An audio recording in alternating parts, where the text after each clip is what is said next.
I have always noticed a prevalent want of courage, even among persons of superior intelligence and culture, as to imparting their own psychological experiences when those have been of a strange sort. Almost all men are afraid that what they could relate in such wise would find no parallel or response in a listener's internal life and might be suspected or laughed at. A truthful traveler who should have seen some extraordinary creature in the likeness of a sea serpent would have no fear of mentioning it, but the same traveler, having had some singular presentiment, impulse, vagary of thought, vision so-called, dream, or other remarkable mental impression, would hesitate considerably before he would own to it. To this reticence I attribute much of the obscurity in which such subjects are involved. We do not habitually communicate our experiences of these subjective things as we do our experiences of objective creation. The consequence is that the general stock of experience in this regard appears exceptional, and really is so, in respect of being miserably imperfect. In what I am going to relate, I have no intention of setting up, opposing, or supporting any theory whatever. I know the history of the bookseller of Berlin. I have studied the case of the wife of a late astronomer royal, as related by Sir David Brewster, and I have followed the minutest details of a much more remarkable case of spectral illusion occurring within my private circle of friends. It may be necessary to state as to this last that the sufferer, a lady, was in no degree, however distant, related to me. A mistaken assumption on that head might suggest an explanation of a part of my own case, but only a part which would be wholly without foundation. It cannot be referred to my inheritance of any developed peculiarity, nor had I ever before any at all similar experience, nor have I ever had any at all similar experience since. It does not signify how many years ago, or how few, a certain murder was committed in England which attracted great attention. We hear more than enough of murderers as they rise in succession to their atrocious eminence, and I would bury the memory of this particular brute, if I could, as his body was buried, in Newgate Jail. I purposely abstain from giving any direct clue to the criminal's individuality. When the murder was first discovered, no suspicion fell, or I ought rather to say, for I cannot be too precise in my facts, it was nowhere publicly hinted that any suspicion fell on the man who was afterwards brought to trial, as no reference was at that time made to him in the newspapers. It is obviously impossible that any description of him can, at that time, have been given in the newspapers. It is essential that this fact be remembered. Unfolding at breakfast my morning paper, containing the account of that first discovery, I found it to be deeply interesting, and I read it with close attention. I read it twice, if not 3 times. The discovery had been made in a bedroom, and, when I laid down the paper, I was aware of a flash rush flow. I do not know what to call it, no word I can find is satisfactorily descriptive, in which I seemed to see that bedroom passing through my room, like a picture impossibly painted on a Rhine river. Though almost instantaneous in its passing, it was perfectly clear, so clear that I distinctly, and with a sense of relief, observed the absence of the dead body from the bed. It was in no romantic place that I had this curious sensation, but in chambers in Piccadilly, very near to the corner of St. James's Street. It was entirely new to me. I was in my easy chair at the moment, and the sensation was accompanied with a peculiar shiver, which started the chair from its position.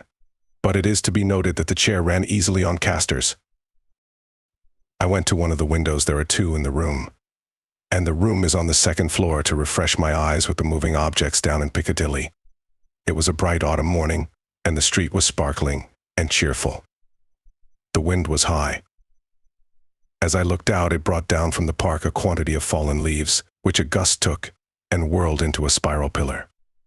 As the pillar fell and the leaves dispersed, I saw 2 men on the opposite side of the way, going from west to east. They were one behind the other. The foremost man often looked back over his shoulder. The second man followed him, at a distance of some 30 paces, with his right hand menacingly raised. First, the singularity and steadiness of this threatening gesture in so public a thoroughfare attracted my attention, and next, the more remarkable circumstance that nobody heeded it. Both men threaded their way among the other passengers, with a smoothness hardly consistent even with the action of walking on a pavement, and no single creature that I could see gave them place, touched them, or looked after them. In passing before my windows, they both stared up at me. I saw their 2 faces very distinctly, and I knew that I could recognize them anywhere. Not that I had consciously noticed anything very remarkable in either face, except that the man who went first had an unusually lowering appearance, and that the face of the man who followed him was of the color of impure wax. I am a bachelor, and my valet and his wife constitute my whole establishment. My occupation is in a certain branch bank, and I wish that my duties as head of a department were as light as they are popularly supposed to be. They kept me in town that autumn, when I stood in need of a change. I was not ill, but I was not well. My reader is to make the most that can be reasonably made of my feeling jaded, having a depressing sense upon me of a monotonous life, and being slightly dyspeptic. I am assured by my renowned doctor that my real state of health at that time justifies no stronger description, and I quote his own from his written answer to my request for it. As the circumstances of the murder, gradually unraveling, took stronger and stronger possession of the public mind, I kept them away from mine, by knowing as little about them as was possible in the midst of the universal excitement. But I knew that a verdict of willful murder had been found against the suspected murderer, and that he had been committed to Newgate for trial. I also knew that his trial had been postponed over 1 sessions of the Central Criminal Court, on the ground of general prejudice and want of time for the preparation of the defense. I may further have known, but I believe I did not, when, or about when, the sessions to which his trial stood postponed would come on. My sitting room, bedroom, and dressing room are all on one floor. With the last there is no communication but through the bedroom. True, there is a door in it, once communicating with the staircase, but a part of the fitting of my bath has been, and had then been for some years, fixed across it. At the same period, and as a part of the same arrangement, the door had been nailed up and canvassed over. I was standing in my bedroom late one night, giving some directions to my servant before he went to bed. My face was towards the only available door of communication with the dressing room, and it was closed. My servant's back was towards that door. While I was speaking to him, I saw it open, and a man look in, who very earnestly and mysteriously beckoned to me. That man was the man who had gone second of the 2 along Piccadilly, and whose face was of the color of impure wax. The figure, having beckoned, drew back and closed the door. With no longer pause than was made by my crossing the bedroom, I opened the dressing room door, and looked in. I had a lighted candle already in my hand. I felt no inward expectation of seeing the figure in the dressing room, and I did not see it there. Conscious that my servant stood amazed, I turned round to him, and said, "Derek, could you believe that in my cool senses I fancied I saw, as I there laid my hand upon his breast?" With a sudden start he trembled violently, and said, "Oh Lord, yes, sir, a dead man beckoning." Now, I do not believe that this John Derek, my trusty and attached servant for more than 20 years, had any impression whatever of having seen any such figure, until I touched him. The change in him was so startling when I touched him, that I fully believe he derived his impression in some occult manner from me at that instant. I bade John Derek bring some brandy, and I gave him a dram, and was glad to take one myself. Of what had preceded that night's phenomenon, I told him not a single word. Reflecting on it, I was absolutely certain that I had never seen that face before, except on the one occasion in Piccadilly. Comparing its expression when beckoning at the door, with its expression when it had stared up at me as I stood at my window, I came to the conclusion that on the first occasion it had sought to fasten itself upon my memory, and that on the second occasion it had made sure of being immediately remembered. I was not very comfortable that night, though I felt a certainty, difficult to explain, that the figure would not return. At daylight I fell into a heavy sleep, from which I was awakened by John Derek's coming to my bedside with a paper in his hand. This paper, it appeared, had been the subject of an altercation at the door between its bearer and my servant. It was a summons to me to serve upon a jury at the forthcoming sessions of the Central Criminal Court at the Old Bailey. I had never before been summoned on such a jury.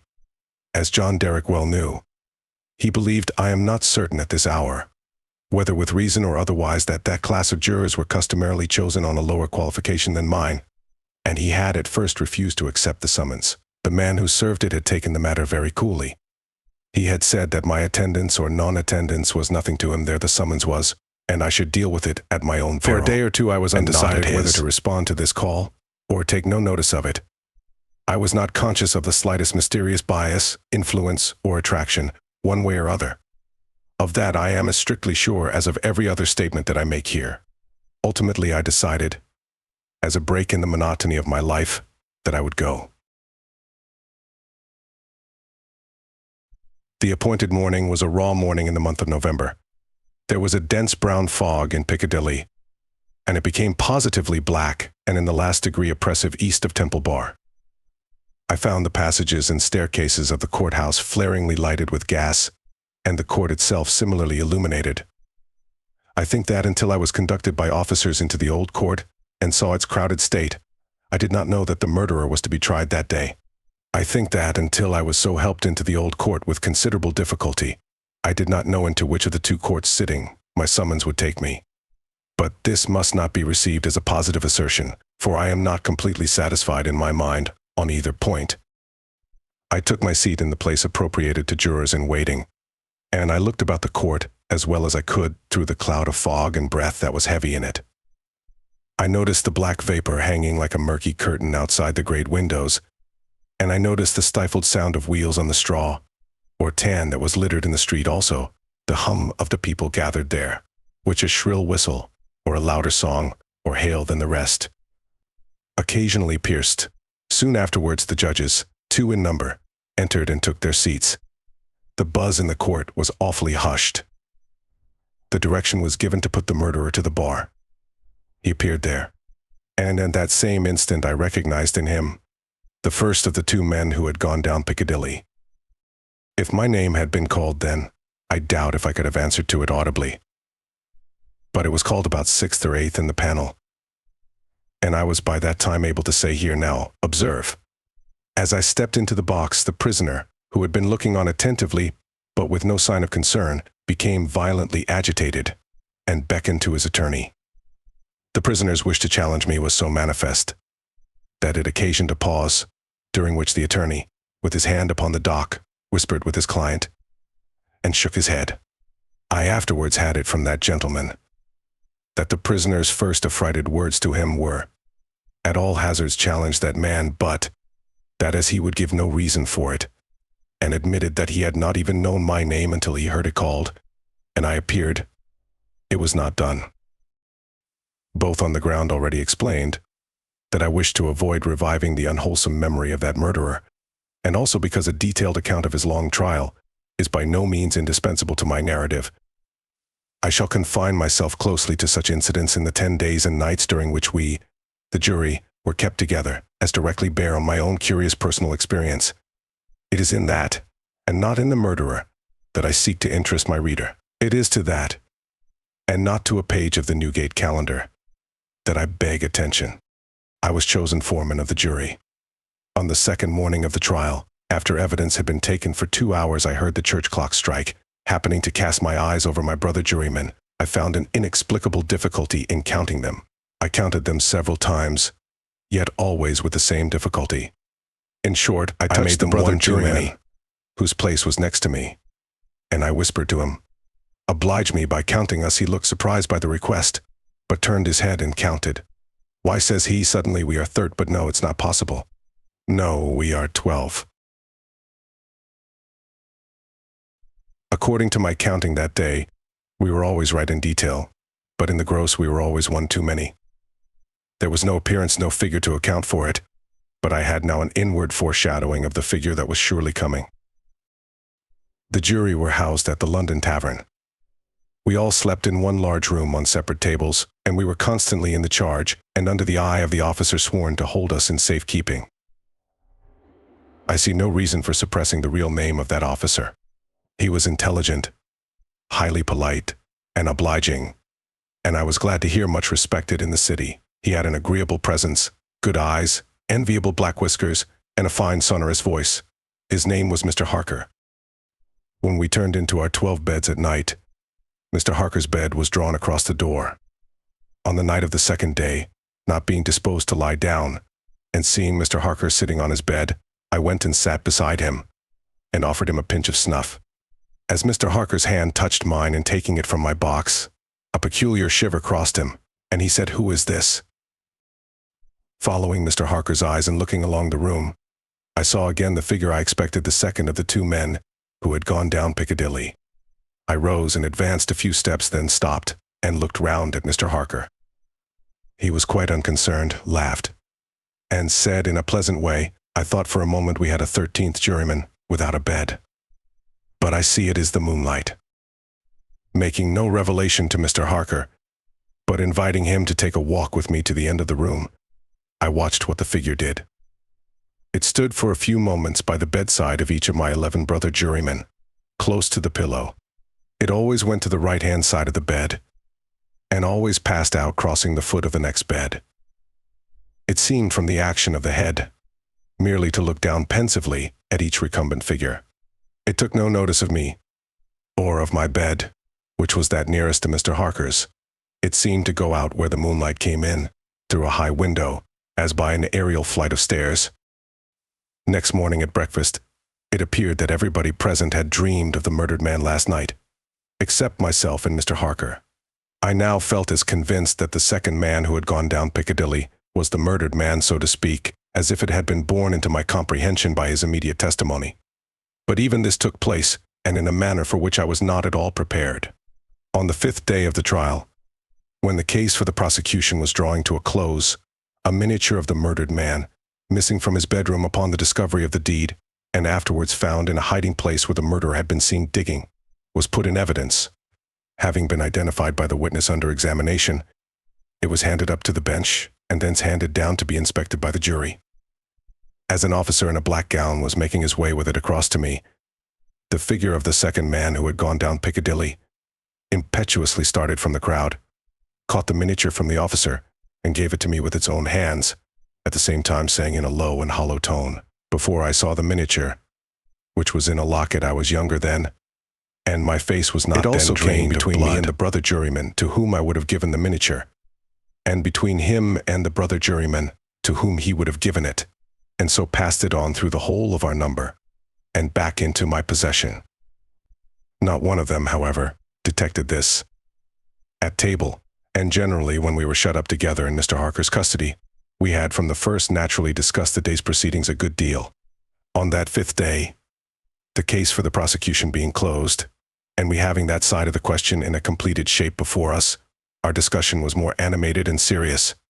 Among our number was a vestryman, the densest idiot I have ever seen at large, who met the plainest evidence with the most preposterous objections, and who was sided with by 2 flabby parochial parasites. All the 3 empaneled from a district so delivered over to fever that they ought to have been upon their own trial for 500 murders. When these mischievous blockheads were at their loudest, which was towards midnight, while some of us were already preparing for bed, I again saw the murdered man. He stood grimly behind them, beckoning to me. On my going towards them, and striking into the conversation, he immediately retired. This was the beginning of a separate series of appearances, confined to that long room in which we were confined. Whenever a knot of my brother jurymen laid their heads together, I saw the head of the murdered man among theirs. Whenever their comparison of notes was going against him, he would solemnly and irresistibly beckon to me. It will be borne in mind that down to the production of the miniature on the 5th day of the trial, I had never seen the appearance in court. 3 changes occurred, now that we entered on the case for the defense. 2 of them I will mention together first. The figure was now in court continually, and it never there addressed itself to me, but always to the person who was speaking at the time. For instance, the throat of the murdered man had been cut straight across. In the opening speech for the defense, it was suggested that the deceased might have cut his own throat. At that very moment, the figure with its throat in the dreadful condition referred to this it had concealed before stood at the speaker's elbow, motioning across and across its windpipe, now with the right hand, now with the left, vigorously suggesting to the speaker himself the impossibility of such a wound having been self-inflicted by either hand. For another instance, a witness to character, a woman, deposed to the prisoner's being the most amiable of mankind. The figure at that instant stood on the floor before her, looking her full in the face, and pointing out the prisoner's evil countenance with an extended arm and an outstretched finger. The third change now to be added impressed me strongly, as the most marked and striking of all. I do not theorize upon it, I accurately state it, and there leave it. Although the appearance was not itself perceived by those whom it addressed, its coming close to such persons was invariably attended by some trepidation or disturbance on their part, It seemed to me as if it were prevented by laws to which I was not amenable, from fully revealing itself to others, and yet as if it could, invisibly, dumbly, and darkly, overshadow their minds. When the leading counsel for the defense suggested that hypothesis of suicide, and the figure stood at the learned gentleman's elbow, frightfully sawing at its severed throat, it is undeniable that the counsel faltered in his speech, lost for a few seconds the thread of his ingenious discourse. He wiped his forehead with his handkerchief, and turned extremely pale. When the witness to character was confronted by the appearance, her eyes most certainly did follow the direction of its pointed finger, and rest in great hesitation and trouble upon the prisoner's face. 2 additional illustrations will suffice. On the 8th day of the trial, after the pause which was every day made early in the afternoon for a few minutes' rest and refreshment, I came back into court with the rest of the jury, some little time before the return of the judges. Standing up in the box and looking about me, I thought the figure was not there, until, chancing to raise my eyes to the gallery, I saw it bending forward and leaning over a very decent woman, as if to assure itself whether the judges had resumed their seats or not. Immediately afterwards, that woman screamed, fainted, and was carried out. So with the venerable, sagacious, and patient judge who conducted the trial. When the case was over, and he settled himself and his papers to sum up, the murdered man, entering by the judge's door, advanced to his lordship's desk, and looked eagerly over his shoulder at the pages of his notes which he was turning. A change came over his lordship's face. His hand stopped. The peculiar shiver that I knew so well passed over him. He faltered, "Excuse me, gentlemen, for a few moments. I am somewhat oppressed by the vitiated air," and did not recover until he had drunk a glass of water. Through all the monotony of 6 of those interminable 10 days, the same judges and others on the bench, the same murderer in the dock, the same lawyers at the table, the same tones of question and answer rising to the roof of the court, the same scratching of the judge's pen, the same ushers going in and out, the same lights kindled at the same hour when there had been any natural light of day, the same foggy curtain outside the great windows when it was foggy, the same rain pattering and dripping when it was rainy, the same footmarks of turnkeys and prisoner day after day on the same sawdust, the same keys locking and unlocking the same heavy doors. Through all the wearisome monotony which made me feel as if I had been foreman of the jury for a vast period of time, and Piccadilly had flourished coevally with Babylon, the murdered man never lost one trace of his distinctness in my eyes, nor was he at any moment less distinct than anybody else. I must not omit, as a matter of fact, that I never once saw the appearance which I call by the name of the murdered man. Look at the murderer. Again and again I wondered, why does he not? But he never did. Nor did he look at me, after the production of the miniature, until the last closing minutes of the trial arrived. We retired to consider, at 7 minutes before 10 at night. The idiotic vestryman and his 2 parochial parasites gave us so much trouble that we twice returned into court to beg to have certain extracts from the judge's notes reread. 9 of us had not the smallest doubt about those passages. Neither, I believe, had any one in court. The dunder-headed triumvirate, however, having no idea but obstruction, disputed them for that very reason. At length we prevailed, and finally the jury returned into court at 10 minutes past 12. The murdered man at that time stood directly opposite the jury box, on the other side of the court. As I took my place, his eyes rested on me. With great attention he seemed satisfied, and slowly shook a great gray veil, which he carried on his arm for the first time, over his head, and whole form. As I gave in our verdict guilty, the veil collapsed, all was gone, and his place was empty. The murderer, being asked by the judge, according to usage, whether he had anything to say before sentence of death should be passed upon him, indistinctly muttered something which was described in the leading newspapers of the following day as a few rambling, incoherent, and half-audible words.